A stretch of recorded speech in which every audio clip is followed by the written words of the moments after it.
గిరిజనులకు సరైనటువంటి మౌలిక సదుపాయాలతో పాటు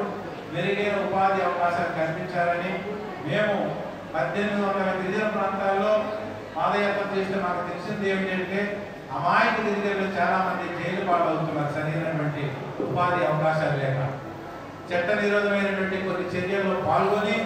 జైలు పాలవుతున్నారు బడాబాబులు తప్పించుకుంటున్నారు కాబట్టి వారికి సరైనటువంటి ఉపాధి అవకాశాలు అంటే వారి తప్పుడు పనులు జైలు అని చెప్పి మరొకసారి తెలియజేసుకుంటూ మరి ఈరోజు దేశవ్యాప్తంగా రాష్ట్ర వ్యాప్తంగా ఒక విషయం చెప్పాలంటే ఒరిస్సా రాష్ట్రంలో మధ్యప్రదేశ్లో ఛత్తీస్గఢ్లో ఎక్కడ కూడా గోవులకు రవాణా చేయకూడదు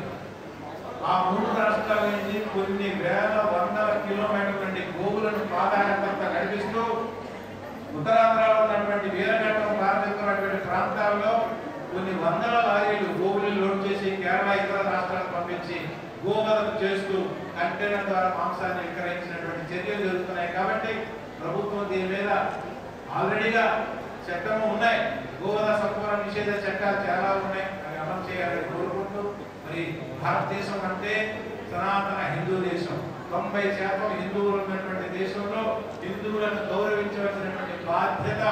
ప్రతి ఒక్కరికి ఉంది ప్రతి రాష్ట్రంలో కానీ కేంద్రంలో కానీ ఎవరైతే సనాతన ధర్మాన్ని ఆచరిస్తూ ఎవరైతే భారతదేశ సంస్కృతి